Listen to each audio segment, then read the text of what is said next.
il y a père selon le fondement et il y a père dans la foi.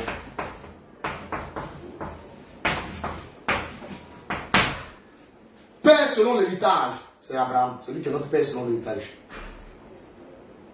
Père selon le fondement, ce sont les apôtres qui sont nos pères selon le fondement. Père dans la foi, ce sont ceux qui nous encadrent. C'est tout.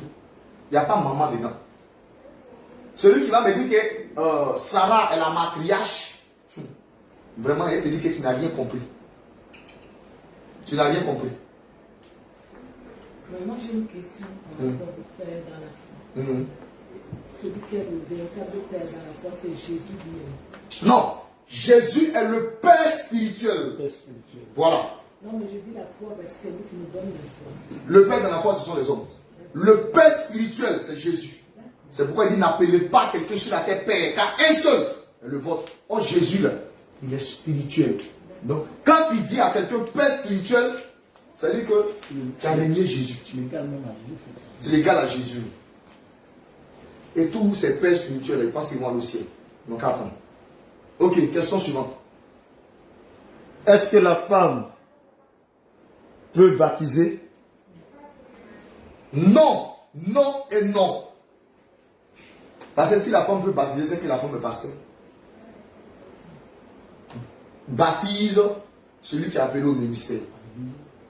La femme n'est jamais baptisée dans la Bible. Et c'est un argument que vous devez prendre pour bloquer ceux qui disent que la femme est pasteur. Si elle est pasteur, c'est qu'elle n'est pas baptisée. S'il dit oui, il est mort dans le film, montre-moi une écriture, une femme a baptisé. Match ou lui, débat court. C'est fini. Il ne va pas décoller. Quand une femme baptise et que, par exemple, déjà la femme qui baptise, qui dit après, je ne suis pas pasteur. C'est faux même. À la base, une femme ne baptise pas. Parce qu'il n'y a aucune écriture pour soutenir une femme en train de baptiser. Jamais. Ça n'existe pas. Ceux qui ont baptisé dans les écritures, ce sont les ministres et puis ceux qui sont appelés au ministère. Comme les Timothée, les Tites, c'est sûr. Ok, allons-y. Qu'est-ce que nous devons savoir concernant le ministère de la femme, pour conclure? Pour conclure, ce que nous devons savoir parlant du ministère de la femme, on a vu que le ministère a plusieurs définitions. Il y a ministère en tant que service, il y a ministère en tant que toutes ces genres de choses-là. Donc, on a dit qu'à la base, nous tous nous sommes soldats de l'Éternel. Femmes comme hommes, on est soldats de Jésus-Christ. Parce que nous avons une guerre à mener avec le diable. Donc, à la base, nous tous sommes un ministère. Maman, tu n'étais pas là au début. Donc, mais j'ai suivi ça. On a dit au début que ministère, ça veut dire service. Or, le Seigneur nous a recrutés en tant que ses soldats, hommes comme femmes. Donc, à la base, là, nous tous, on a un service. Hommes comme femmes, nous tous on a un service. Mais c'est un service qui est lié à quoi? C'est un service qui est lié au quoi? Au combat. Parce qu'on dit revêtez toutes les armes spirituelles. Quand on dit revêtez, on va dire hommes, revêtez-vous, femmes, mais vous ne revêtez pas. C'est pas ce qu'on a dit. Et on a dit que venez à moi, vous tous qui êtes fatigués et chargés. On avait une charge. Cette charge-là, c'était ce que le diable nous avait donné. Donc on était à son service, on faisait un ministère pour le diable, agent du diable. Maintenant aujourd'hui, le Seigneur nous a déchargé de ce fardeau-là, mais il nous donne un fardeau qui est léger. Donc nous, on vient maintenant à son service. Donc homme comme femme, tout le monde est dans le service. Maintenant, on a vu que dans l'église, il y a trois grandes fonctions. On a vu la fonction des Kéatites, des Gershonites et des Mérarites. Et on a vu la fonction de choses. Avec les anges, on a vu qu'il y a trois grandes catégories d'anges. Voilà pourquoi la Bible déclare que ça peut entraîner le 1/3 des étoiles de Dieu. Et on a vu que même le tabernacle était subdivisé en trois. Le parvis, le lieu saint, le lieu très saint. On a vu que même Jésus aussi dans sa marche, Jésus était avec les 12, Jésus marchait avec Pierre, Jean et Jacques, et Jésus était à la montagne de transfiguration. Quand il marchait Pierre, Jean et Jacques, en réalité ça parle des 4 fils d'Aaron dans le lieu saint. Quand il était à la montagne, Jésus se détache des 3 autres et il vient entre les 2 chérubins, entre Élie et puis Moïse. Or, dans le lieu très saint, il y avait le propitiatoire, l'arche du témoignage, et à gauche et à droite, il y avait les 2 chérubins. Voilà pourquoi Jésus, quand il est transfiguré à la montagne, on a vu Élie et Moïse apparaître. Tout ça, c'est des mystères. Et on a vu qu'il y a 3 niveaux de ciel. Il y a le premier ciel, il y a le second ciel, il y a le troisième ciel. Voilà pourquoi il y a 3 grands rôles, 3 grands groupes de ministère dans l'église. Et on a vu le ministère de la femme, qui consistait à assister, qui consistait à la prière, à l'intercession, qui consistait aussi à enseigner les jeunes sœurs. Et la femme aussi peut être diacre. On a vu ça. Parce qu'on a vu que les diacres sont les intendants. C'est eux qui gèrent les biens dans l'église. tout ce qui est finance dans l'église, c'est eux qui gèrent ça. Et on a vu que ce rôle-là aussi peut être attribué à la femme. Monsieur, nous comprenons. Alléluia. Donc, selon ce que vous avez dit, nous pouvons appeler une sœur qui a le don de prophétie, prophétesse. Il n'y a aucun problème là-dessus. Elle n'exerce aucun ministère d'autorité. Mais elle doit savoir que quand on l'appelle prophétesse là, elle n'est pas devenue ministre. C'est tout. Parce que Jézabel, on dit que tu laisses la femme qui s'est... Jézabel qui s'est dit. C'est-à-dire qu'elle n'est même pas prophétesse. Elle se dit, elle s'est donné un titre. Sinon, elle n'est pas prophétesse. Maintenant, il y avait quelques questions. Bon, je ne sais pas, les gens n'ont pas pu à poser ça. Lui, il y a une question posée.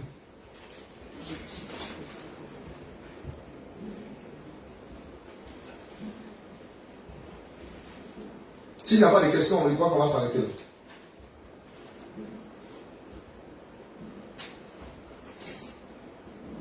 Il faut voir sur le net là, si les gens n'ont pas posé de questions. Regardez sur le téléphone. En commentaire, si les gens n'ont pas posé de questions.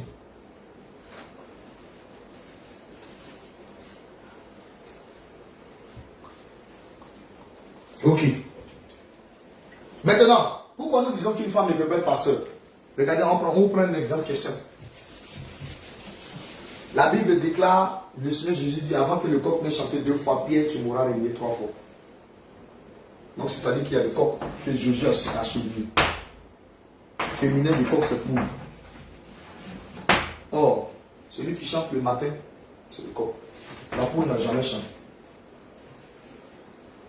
Or, celui qui chante le matin, c'est le coq. La poule n'a jamais chanté. Ézéchiel chapitre 32. On va chanter ces points. Ézéchiel 32. Un homme de Dieu pour prendre les versets Ézéchiel 32.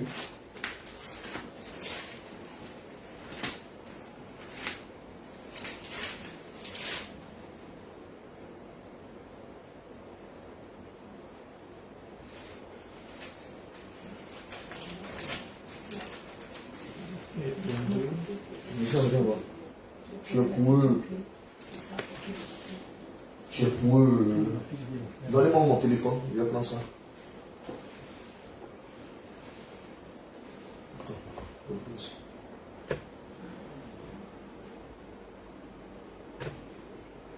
Excusez-moi, je ne veux pas préparer ça à l'avance. Chanteur.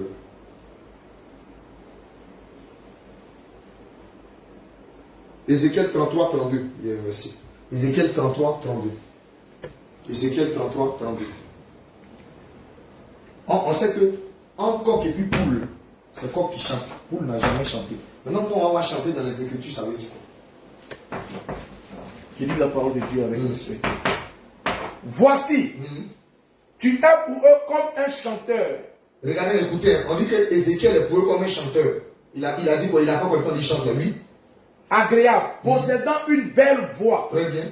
Et habile dans la musique. Il écoute tes paroles. Ils écoutent quoi? Tes paroles. Qu'est-ce qu'ils ont écouté ta chanson? Ils ont écouté ses paroles. Donc ça veut dire que chanter, c'est prêcher l'évangile. Alléluia.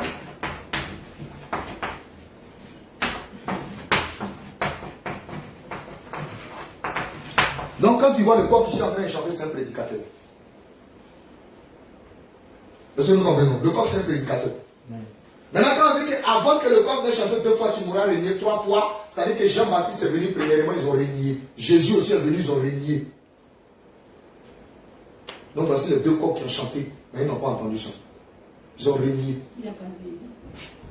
Non, on n'a pas parlé d'Élie. Le Élie qui va venir, c'est Jean-Baptiste. Ils n'ont pas entendu ça. Donc, quand le coq a chanté première fois, lui, là, il ne s'est pas occupé. Mais quand le coq a chanté pour la 2e fois, c'est là qu'il a commencé à pleurer.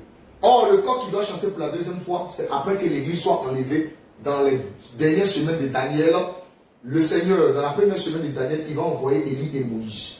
Et c'est ceux-là qui vont venir chanter pour la 2e fois. Et c'est là que le peuple va commencer à pleurer. Donc, dans la révélation et dans la prophétie, Pierre, qui est en train de pleurer, c'est le peuple d'Israël qui va se repentir. Il va reconnaître que Jésus est Dieu.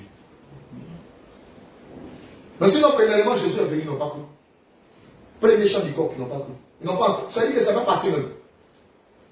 Quand Jésus donne ses paraboles, il est trop mystérieux. il est trop mystérieux. Si on demande à Jésus pourquoi tu parles du coq, il dit mais c'est pas. Il y a une question. Oui.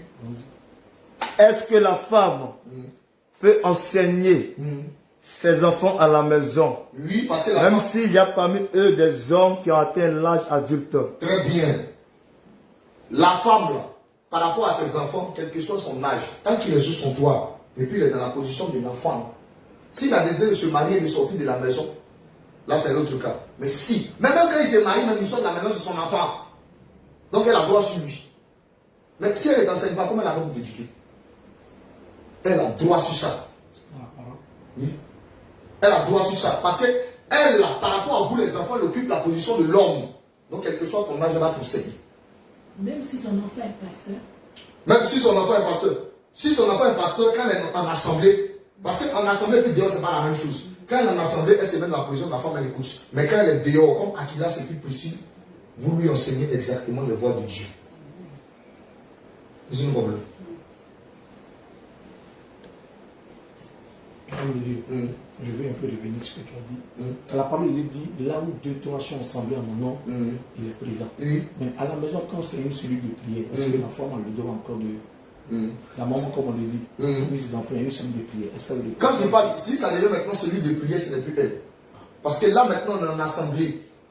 On est entre les frères et les sœurs de l'église. Ça passe pas. Maintenant, si la maman a remarqué que de parmi ses enfants, un peut enseigner, elle lui laisse le droit de venir enseigner. Mais s'ils sont petits, elle va leur donner l'éducation jusqu'à ce qu'ils arrivent à un certain âge. C'est elle qui va les enseigner. C'est elle qui va prendre la Bible pour dire, ah, mon fils, voici ce que la parole de Dieu dit, c'est pas un péché. Mais si elle ne t'a pas enseigné là, donc le papa est mort, qui va vous enseigner dans la maison? Ils vont attendre, elle va aller chercher un autre homme pour venir vous enseigner. Non, ça passe pas comme ça. Moi, je voudrais revenir sur ce que vous avez dit par rapport au coq. Parce que c'est tellement profond qu'il faudrait vous expliquer ça clairement. Parce que quand vous dites, quand Jésus a dit à Pierre, le coq n'aura pas chanté 3 fois, tu m'auras réuni. Et la scène s'est passée. Mais cette scène, actuellement, vous êtes en train de dire, c'est une prophétie concernant l'Église. Oui. Mais moi, je voudrais que vous nous expliquiez ça clairement et en profondeur, parce que sinon, on va rester, on a des basiques là-dessus. Ok. Jésus pouvait dire qu'avant que le coq n'ait chanté 2 fois, tu m'auras renié. Donc, c'est-à-dire qu'il va renier pour la première fois, renier pour la deuxième fois, et renier pour la 3e fois. Est-ce que nous comprenons? Oui. Bon, le micro, il a le droit de faire, mais Jésus, on renié pour la 3e fois. Mais il faut 2 chants de coq. C'est pourquoi je dis toujours aux gens, il y a le volet physique de l'écriture, et puis il y a la profondeur. Voilà. Quand on a cité les 5 ministères, on m'a dit que quoi? Le prophète prêche la prophétie. Si. C'est le rôle du prophète. C'est lui qui va prendre la situation ça, et puis il va placer dans le temps. Nous, en tant que docteur, nous, on ne veut que révéler. Maintenant, si le Seigneur permet, on pousse encore le plus loin. Mais le prophète, quand il prend ça, il doit placer l'écriture dans le temps et dans l'espace. Donc, j'ai travaillé comme un prophète ici, en plaçant cette écriture dans la prophétie. Le corps, il chante. Chanter, c'est prêcher l'évangile. Or, celui qui prêche l'évangile, c'est un prédicateur. Donc, le corps qui est en train de chanter, c'est un prédicateur. Pourquoi? Parce que la crête de corps que Dieu a mis là, ça veut dire l'autorité. C'est ce qui fait la différence entre le coq et la poule. Donc, crête rouge là, c'est l'autorité. Que Dieu donne au coq pour pouvoir chanter. C'est le coq qui chante le matin. Donc, premier chant de coq, premier prédicateur qui sont venus les prophètes. Dieu a envoyé plusieurs prophètes pour parler au peuple. Parce que la Bible déclare que Dieu, autrefois, de plusieurs manières, ayant parlé à nos pères par les prophètes, n'ont pas seulement ça, n'ont pas écouté. Donc tous les prophètes jusqu'à Jean-Baptiste, eux tous là, c'était comme des coqs qui étaient en train de chanter. Mais ils ne se sont pas occupés, ils n'ont pas pleuré, ils ne se sont pas repentis pour revenir à la voie de la vérité. Maintenant Dieu va envoyer un 2e coq. Ça c'est Jésus maintenant qui vient. Est-ce que nous comprenons? Là encore, ils ont refusé. Je suis d'accord dans un premier. Ils ont refusé, tout ça, ils ont refusé. Maintenant, ça c'est dans la révélation. Maintenant, dans la prophétie, là, le premier chant du coq, c'est depuis les prophètes jusqu'à Jésus. Ils ont tout refusé. Maintenant, quand le corps va chanter pour la deuxième fois, c'est là que Pierre va se repentir. Mais c'est où? C'est la deuxième fois. Il y a 3 grands temps dans la Bible. Il y a le hier, il y a le aujourd'hui, et puis il y a le éternellement. Ce sont les 3 grands temps de la Bible. Un jour, on va enseigner sur les temps, le calendrier prophétique, le calendrier de la Bible. Donc, après, aujourd'hui, ça a commencé depuis la croix de Golgotha, ça prend fin à l'enlèvement. C'est aujourd'hui. C'est pourquoi Jésus a dit au bandit qui était à la croix, aujourd'hui tu seras avec moi au paradis. Donc le bandit qui était à la croix, c'était notre image. C'est nous qui étions des bandits. Et le Seigneur Jésus-Christ nous a fait grâce d'hériter le royaume des cieux. Alléluia. Donc c'est pourquoi il dit qu'aujourd'hui tu seras avec moi au paradis. Mais si tu vas aller doucement, Jésus allait faire 3 jours, 3 nuits dans le tombeau. Donc ils sont partis quand? C'est là que tu vois que cette écriture prophétique. Est-ce que nous comprenons? Maintenant, après l'enlèvement, il y aura ce qu'on appelle la dernière semaine de Daniel. Dans la dernière semaine de Daniel, c'est subdivisé en 2. Quand vous lisez le livre d'Apocalypse, on parle de 1260 jours. On parle d'un temps, des temps et la moitié d'un temps. On parle d'une demi-heure. Est-ce que nous comprenons? C'est subdivisé en 2. Il y a une première partie où il y a des coqs qui vont venir pour chanter. Et ces coqs-là, Apocalypse chapitre 11, à partir du verset 5, la Bible déclare qu'un a le pouvoir de fermer le ciel, un a le pouvoir de changer l'eau en sang. On voit que c'est Élie et c'est Moïse. C'est 2 personnes qui auront l'esprit d'Élie et de Moïse. C'est eux qui vont venir pour chanter. Chanter là, c'est faire quoi? Ils vont prêcher. Quand ils vont prêcher là, c'est là qu'ils vont comprendre que déjà tout là, ils sont en train de lire là. Donc quand Moïse dit qu'un prophète sera comme moi, c'est Jésus. Et on ne savait pas où. Donc moi ça c'est le repenti. C'est là que les yeux vont s'ouvrir. Sinon actuellement les yeux sont voilés. Les yeux vont s'ouvrir et ils vont revenir maintenant d'un cœur sincère au Seigneur Jésus-Christ. Maintenant qu'ils ont fini, que les yeux soient ouverts, grande tribulation, c'est la 2e semaine de Daniel. C'est là-bas que ça va chauffer. C'est là-bas que ça va chauffer. Si quelqu'un te dit qu'un chrétien va arriver dans la grande tribulation, c'est un menteur. Je vais t'expliquer l'image. Regardez, il y a Daniel et puis il y a ses 3 compagnons. Ceux qui devaient aller à la fournaise Adam, Daniel n'était pas dedans. Daniel était dans la maison royale. C'est-à-dire que Daniel c'était l'église. L'église était enlevée. Ceux qui doivent aller, les 3 compagnons, c'est Israël. Maintenant, quand ils sont partis, Nebuchadnezzar dit chauffer 7 fois plus. Ça veut dire que c'était déjà chaud et puis il chauffer 7 fois plus.